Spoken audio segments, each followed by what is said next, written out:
Je vais commencer ce soir par une question, une seule question, et je veux que vous y pensiez. Je voulais dire que nous y pensions tout au long de cette émission. Qui décide de ce qui se passe en Afrique?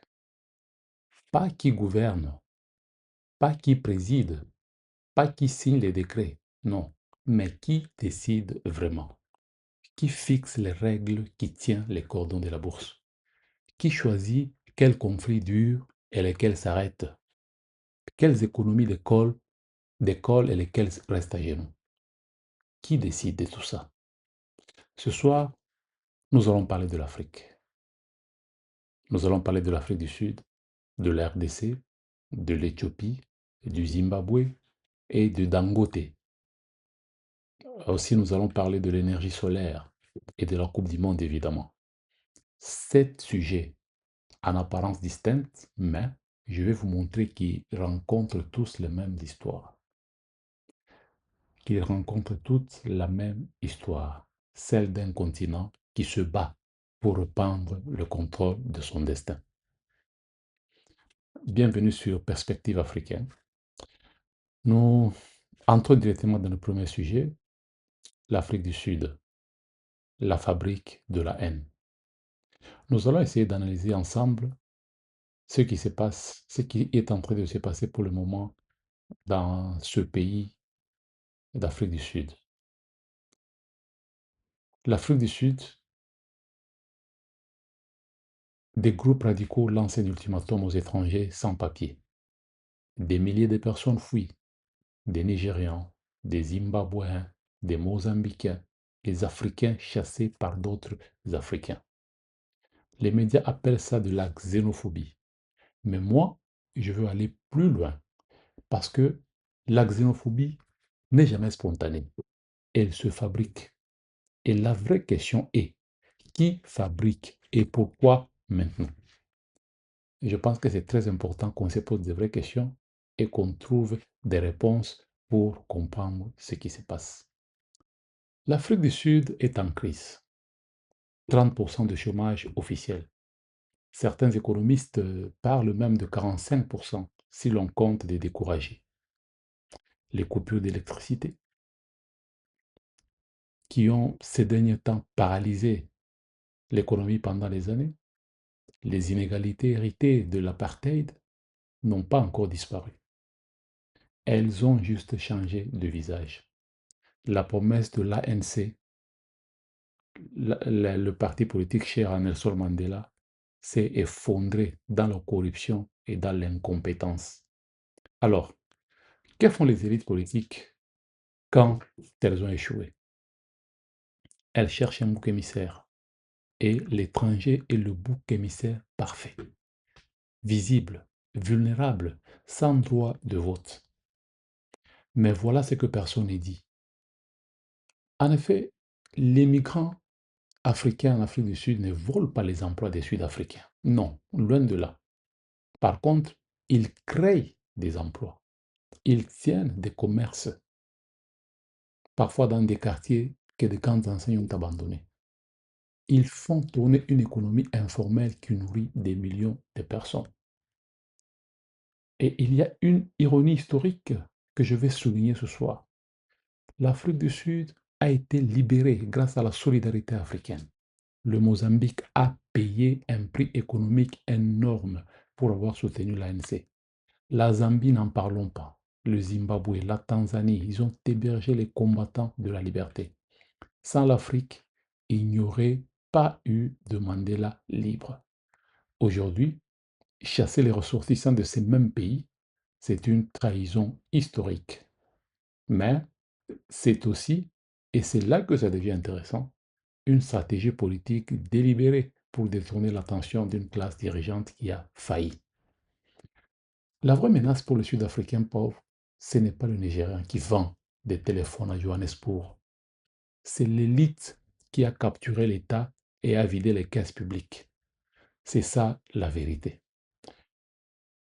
Nous allons parler maintenant de la RDC, la géographie de la malédiction. Je n'aime pas trop ces termes, mais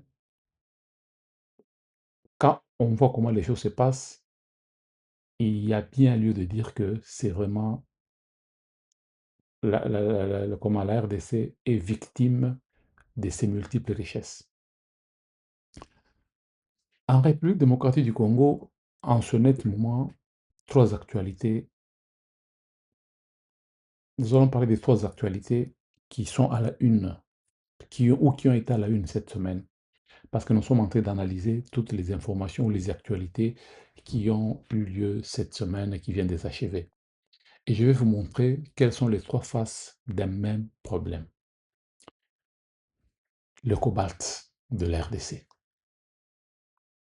La RDC vient de restreindre ses exportations et les marchés se sont affolés, vous n'avez pas idée. Les raffineries chinoises cherchent des alternatives et les commentateurs occidentaux parlent de risques géopolitiques. Permettez-moi de reformuler, hein. La RDC possède plus de 70% des réserves mondiales de cobalt. Ce métal est indispensable aux batteries qui alimentent la transition énergétique mondiale, les voitures électriques, la fameuse Tesla, le BYD, le téléphone que vous avez dans les poches. Et pourtant, la RDC est l'un des pays les plus pauvres du monde. Comment est-ce possible? La réponse est simple et brutale. Pendant des décennies, ce cobalt a été extrait dans des conditions proches de l'esclavage. Proche de l'esclavage, non, dans l'esclavage, y compris par des enfants, et exporté à des prix dérisoires vers des raffineries étrangères. Dans ces raffineries-là, ce sont eux qui réalisent l'essentiel de la valeur ajoutée dans les pays vers lesquels le cobalt est exporté. Ce sont eux qui réalisent l'essentiel de la valeur ajoutée. La RDC fournit la matière première, les autres font le profit et le peuple congolais reste pauvre. Quand Kinshasa décide de restreindre les exportations, ce n'est pas de l'instabilité, c'est de la souveraineté économique. C'est ça le terme qui convient. Et le fait que ça panique les marchés mondiaux devrait nous dire quelque chose sur qui avait l'intérêt à ce que ça continue comme ça. Deuxième face, Ebola. Le virus est de retour et il revient dans un contexte où les budgets de santé mondiaux ont été taillés. Vous vous rappelez de Trump qui a pratiquement fermé tous les robinets, et USAID et tous les autres ONG. Donc, c'est au moment où, disons, dans un contexte où les budgets de santé mondiaux ont été taillés, où l'aide internationale s'est rétractée, on nous a dit pendant des années que l'aide au développement allait renforcer les systèmes de santé africains. Où sont ces systèmes aujourd'hui? La vérité est que l'aide internationale a souvent créé de la dépendance plutôt que de la capacité. Des hôpitaux construits sans le personnel formé, des médicaments fournis sans industrie pharmaceutique locale, et quand l'aide se retire, le vide reste. Et on revient à la même situation d'avant. Troisième phase.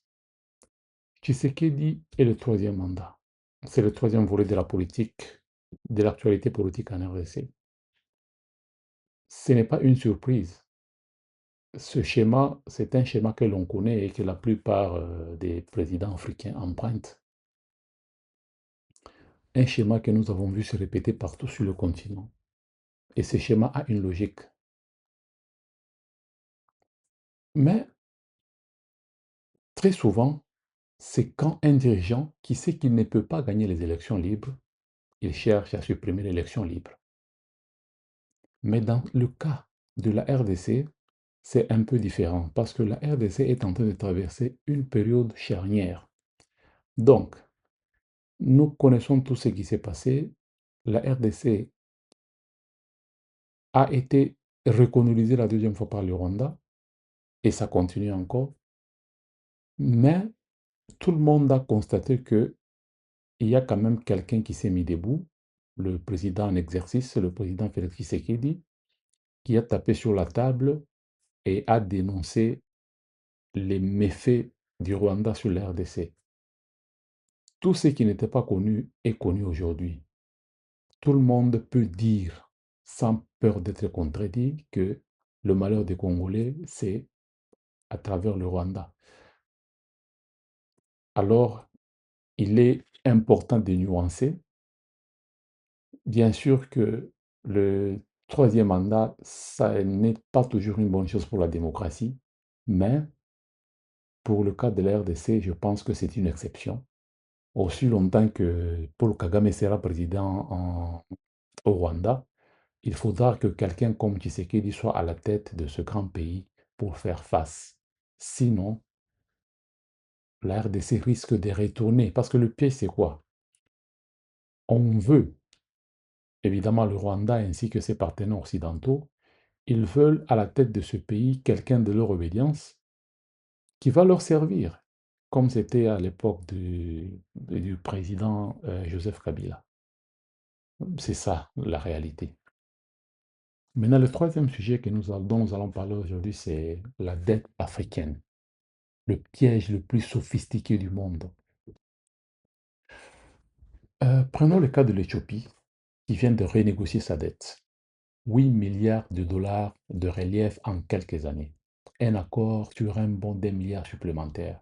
Et les institutions financières internationales présentent ça comme une victoire. Une victoire, la question reste posée. Je veux qu'on s'arrête là, parce que derrière ce vocabulaire technique, restructuration, relief, accord, se cache une réalité que peu de gens osent nommer clairement. La dette africaine est le mécanisme de contrôle le plus sophistiqué jamais inventé. Je répète encore, la dette africaine est le mécanisme de contrôle le plus sophistiqué jamais inventé.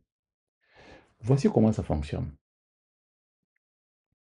Un pays africain emprunte pour financer, je ne sais pas moi, des infrastructures par exemple, des routes, des barrages, des hôpitaux. Les conditions sont souvent opaques. Le taux d'intérêt très élevé, les clauses défavorables, et quand le pays ne peut plus rembourser, il va voir le FMI ou la Banque mondiale. Ces institutions accordent un nouveau prêt, mais à des conditions. Réduire les dépenses publiques, privatiser les entreprises d'État, ouvrir les marchés aux capitaux étrangers. Résultat, le pays se retrouve avec moins de services publics, des entreprises nationales vendues à des intérêts étrangers et une économie encore plus vulnérable aux chocs extérieurs, et le cycle recommence. L'exemple le plus patent, c'est en République démocratique du Congo, la GECAMINE, qui était le grand poumon, qui était le grand contributeur au budget de l'État. Mais on a morcelé la GECAMINE en miettes et on a vendu ça à des investisseurs étrangers. Et aujourd'hui, la GECAMINE ne contribue presque pas grand-chose à l'économie de la RDC. Ça, ce n'est pas du développement, c'est de la dépendance organisée. Je ne dis pas que tous les créanciers sont des mauvaises foi, non, c'est pas ce que je veux dire. Je dis que le système, dans sa structure même, produit des résultats qui profitent davantage aux créanciers qu'aux débiteurs. Et la Chine, dans tout ça, on nous a vendu la dette chinoise comme une alternative, mais la logique est souvent la même. Des prêts liés à des contrats pour des entreprises chinoises, des ressources naturelles comme garantie implicite. Donc, c'est la même chose partout. La vraie question pour l'Afrique n'est pas à qui emprunter. Non, c'est pas ça la question. Mais la vraie question, c'est comment financer son développement sans se mettre sous tutelle. Et la réponse passe par la mobilisation des ressources internes, fiscalité, marché financier africain, diaspora, et par une intégration économique continentale qui donne au continent un vrai pouvoir de négociation. Sans cela, l'Afrique tournera en rond et restera dépendante toute la vie. Notre quatrième sujet, c'est l'énergie. Pourquoi l'Afrique innove là où on ne l'attend pas? Je ne sais pas si vous vous rendez compte. Voici quelque chose de grand, quelque chose que les grands médias ne disent pas. L'Afrique est en train de construire le système énergétique du futur. Pas en copiant le modèle occidental, mais en l'inventant autrement. Sun King, 50 millions de clients en énergie solaire au réseau en Afrique subsaharienne. 50 millions. C'est plus que la population de l'Espagne. Ces foyers n'ont pas attendu que l'État construise des lignes électriques. Ils ont adopté des panneaux solaires portables, des batteries, des systèmes de paiement mobile, une infrastructure décentralisée, résiliente et adaptée. Et maintenant, la guerre en Iran fait monter le prix du carburant, fait monter le prix du pétrole. Et en Afrique, la réponse n'est pas à la panique. C'est l'accélération de l'adoption des motos et des bus électriques, par exemple. Parce que les Africains sont pragmatiques. Quand le carburant coûte trop cher, on trouve autre chose, on trouve une autre alternative. Mais voilà ce que je veux souligner. Cette révolution énergétique africaine dérange certains intérêts, dérange les grandes puissances. Les compagnies pétrolières internationales qui exploitent le pétrole africain ont tout intérêt à ce que l'Afrique reste dépendante. Dépendante de quoi? Des énergies fossiles. Les constructeurs automobiles occidentaux ont tout intérêt à vendre leurs modèles thermiques sur le continent avant de les interdire chez eux en Europe. Donc, l'Afrique est en quelque sorte comme, on utilise l'Afrique comme cobaye.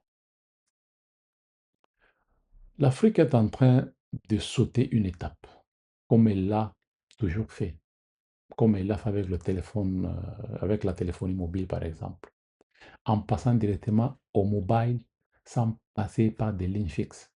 Et cette capacité de sauter les étapes à adopter des solutions adaptées à ces contraintes est une vraie force que le monde sous-estime. La question est-ce que les gouvernements africains vont accompagner cette révolution ou est-ce qu'ils vont la freiner sous la pression des lobbies pétroliers et des partenaires étrangers?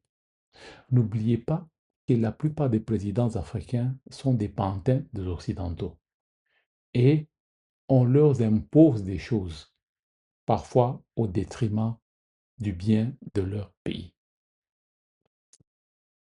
Espérons que cette fois-ci, les dirigeants africains auront la lucidité de ne pas réfléchir par procuration et de prendre des décisions qui sont bonnes pour l'Afrique. Espérons-le vraiment. Maintenant, nous allons passer à notre cinquième sujet. Nous allons parler de Dangote. Dangote, Aliko Dangote. Ce que son succès révèle sur l'État africain. Quand on parle de Aliko Dangote, c'est 20 milliards de dollars investis dans une raffinerie au Nigeria. 20 milliards. Le pari a payé et le Financial Times lui consacre un grand portrait. Très bien. Mais je vais aller au-delà du portrait parce que Dangote n'est pas seulement une success story individuelle, il est révélateur. Il est un révélateur. Il nous dit quelque chose d'essentiel sur sa structure du capitalisme africain. Dangote a réussi parce qu'il a eu accès à des choses que la plupart des entrepreneurs africains n'ont pas. Des protections, par exemple, des protections douanières accordées par l'État, bien sûr, des licences exclusives, des marchés publics, un accès privilégié au crédit. Il le reconnaît lui-même en partie. Il dit s'inspirer du modèle asiatique, où l'État soutient les champions nationaux. Et là, je vais poser une question inconfortable. si le succès de Dangote dépend autant de l'État, alors, alors, qui contrôle l'État contrôle qui peut réussir en Afrique. Et qui contrôle l'État africain? Et je répète,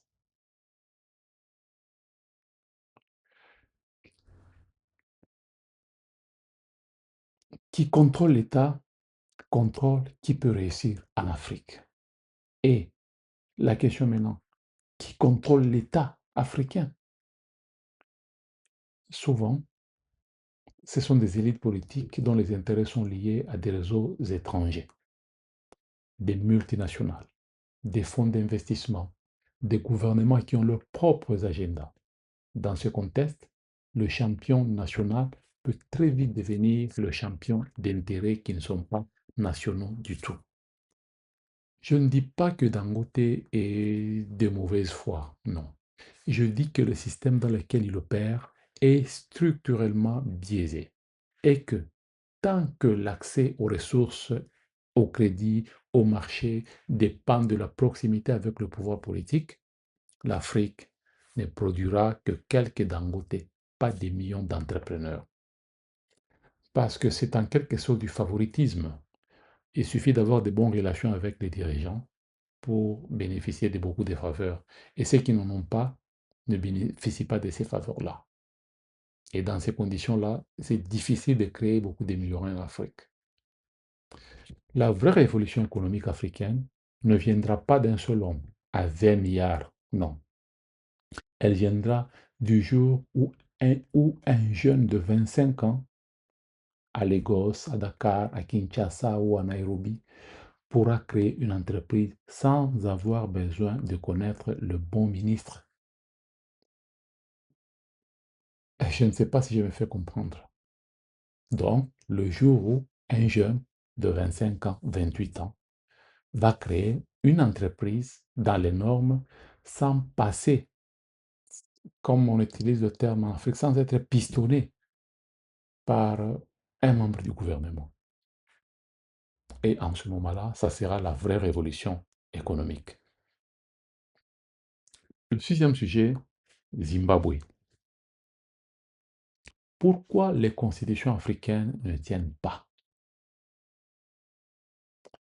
Le Zimbabwe aussi vient de s'ajouter à la liste. Il vient d'adopter une loi pour permettre à, elle s'appelle encore comment? Mnangagwa, le président, de rester au pouvoir au-delà de ce que la constitution prévoit. Le crocodile, c'est son nom, a renversé Mugabe en 2017 et aujourd'hui, il reproduit exactement ce qu'il a renversé, ce à quoi il s'était opposé. Vous comprenez comment la politique africaine marche un peu. Mais je ne vais pas m'arrêter au Zimbabwe parce que ce phénomène est systémique. Pourquoi les constitutions africaines cèdent-elles si souvent? Première réponse, les constitutions africaines ont souvent été rédigées sous influence extérieure. Ça, c'est une vérité. J'entends parfois en RDC, on parle de la constitution des étrangers. C'est une situation que tous les pays africains connaissent. Ce n'est pas seulement la RDC, ce n'est pas seulement le Zimbabwe. Lors des indépendances, sous la pression des anciennes puissances coloniales, ou lors des transitions démocratiques des années 90, sous la pression des institutions de Bretton Woods, elles n'ont pas toujours été le produit d'un vrai contrat social entre les citoyens et l'État. Deuxième réponse. Les institutions censées faire respecter la Constitution, Cour constitutionnelle, Parlement, médias indépendants, sont souvent financées ou sous-financées sous pression ou directement capturées par le pouvoir exécutif. Une réalité qui fait mal, mais c'est la vérité. La troisième réponse, et c'est la réponse la plus dérangeante. Les puissances étrangères qui prêchent la démocratie en Afrique ont souvent tenu des régimes autoritaires quand ça arrangeait leurs intérêts. La France, par exemple, la France en Afrique francophone, les États-Unis pendant la guerre froide, la Chine aujourd'hui, quand les grandes puissances ferment les yeux sur les coups de force constitutionnels, elles envoient un message clair aux dirigeants africains. Vous pouvez le faire. Nous avons vu la France s'opposer à d'autres pays africains, mais nous l'avons vu soutenir, par exemple, le président du Congo-Brazzaville, Sassou Nguesso. Je me rappelle de cette parole qui a dit que les Africains, chaque pays a le pouvoir de faire ce qu'il veut ou de faire de sa politique en toute indépendance. Là, quand ça leur arrange, c'est ça qui nous balance. Mais quand ça nous, quand ce n'est pas en leur faveur, là, ils vont soulever tous les médias, les ONG, ils vont condamner, ils vont exiger à ce que la Constitution soit respectée. Deux poids, deux mesures. La démocratie en Afrique ne mourra pas d'un seul coup. Elle mourra de mille petites lâchetés. Des parlements qui votent des lois qu'ils savent inconstitutionnelles, mais ils les votent quand même. Les juges qui rendent les arrêts qu'ils savent injustes, mais ils les rendent quand même. Des partenaires internationaux qui signent des communiqués de condamnation et continuent à signer des chèques.